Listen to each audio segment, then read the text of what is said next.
Gambo byaffe ebyo ebyo ne Namuganza ne Anita Amo byatugobezza ku mirimu gyaffe gwe bagoba gwe nze bangoba kano nakugamba tukubaka vuka kana kaine nagishimu pale n'ogaana.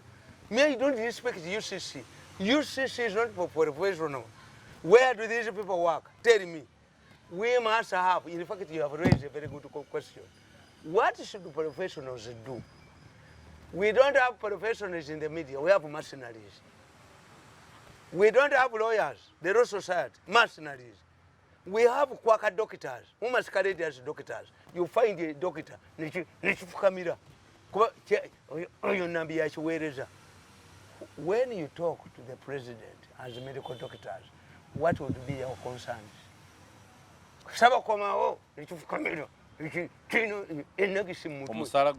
Yes.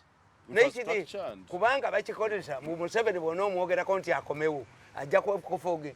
Can that man be a leader of the medical association, teacher association, finished, Law Society? How can this come on? But I sympathize with him. Baka kubanga monitor going to wait monitor ferry. The man asked the judge, what is the source of your awareness? It's not over the judge explaining. Whoever wants to get the knowledge of my awareness, you go to the IGG's office. Yakakwatana singa yakwata kunze nemusuuliddalu.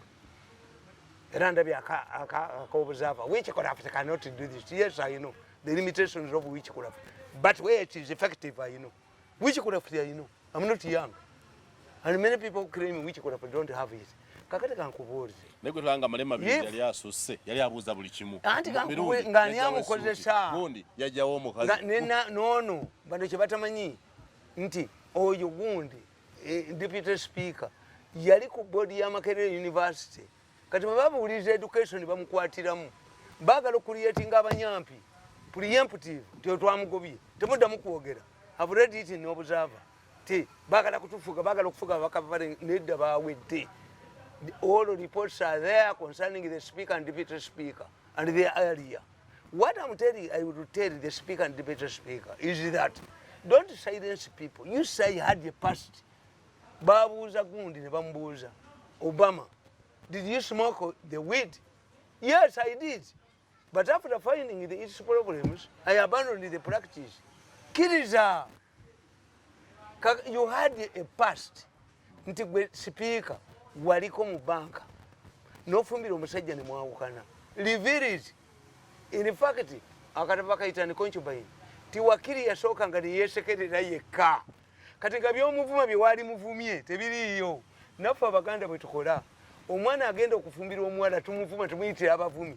Kikazi laba ennyende eyo mu identifying ebibi ayina. Laba amamwa. Kigenda kutuswaza. Kati by the time she goes where she is going to be married. Nasangayo bakowayivuzi be bamuvuma aba yali insulated.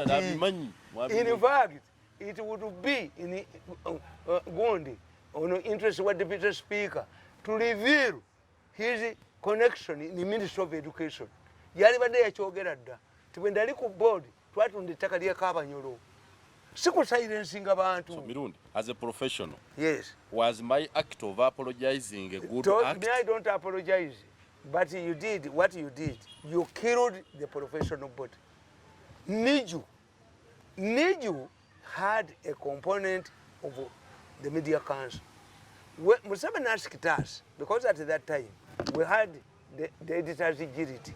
We used to meet the president quarterly as the editors. Museveni said, I want to, you people you write about me negatively. I don't want to go to court, but where can I go to get justice without using money? So what we proposed a professional body.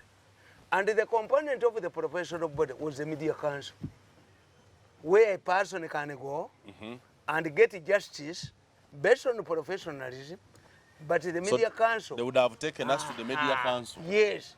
Kati bano kye baakola baddira UCC, a non-professional body which licenses people. Let me tell you, if we say that the licensing board of vehicles and a gun should repress the traffic police, what would happen?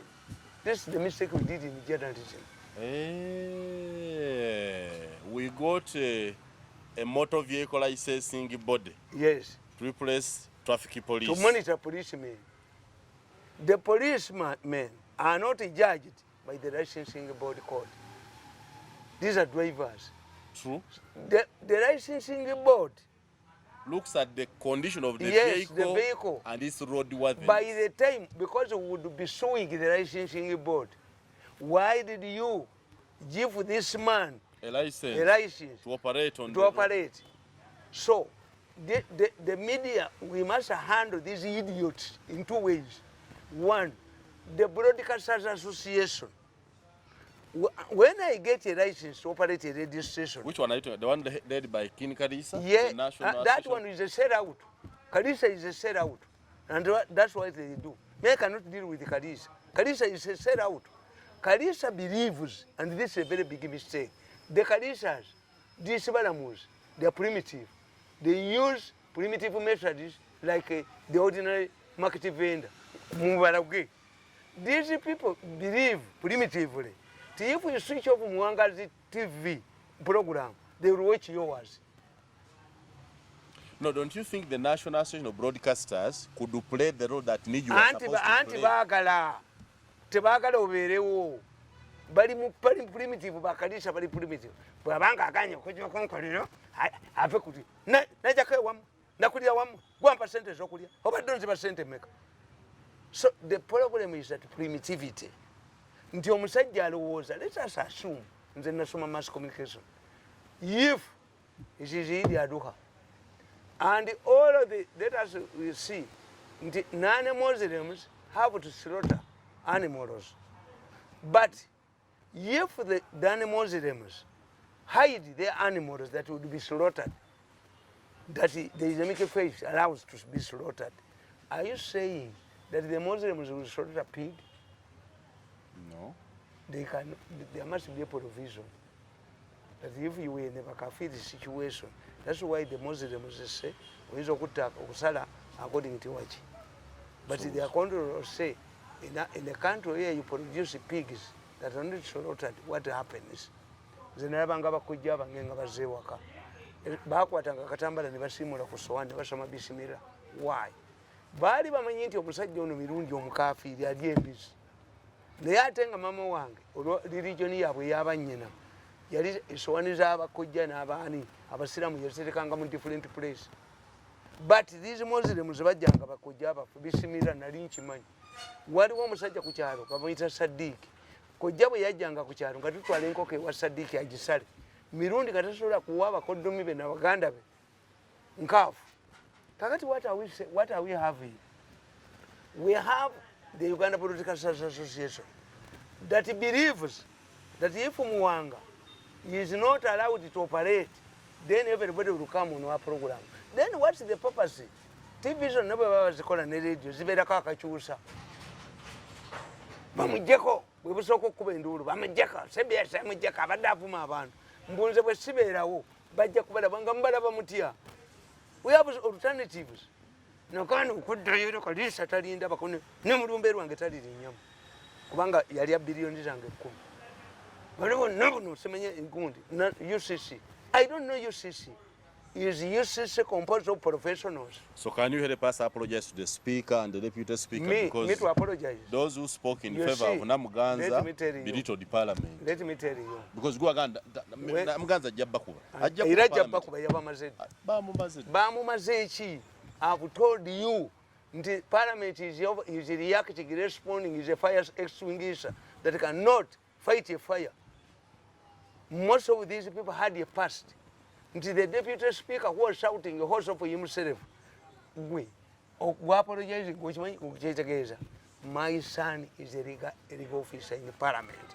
If I can risk my son's job, never go by you. We can get another job. Me to apologize? Me I cannot apologize. I'm taking my freedom. Why do you fear to take me to court? Namuganza is taking them to court. And Namuganza has an advantage. Why? The Mohozi Commission that has been investigating has found out who caused the trouble of that land. Museveni agimanyi. Ate Museveni bw'aba agimanyi, lipooti yabwe yafiiridde bwereere.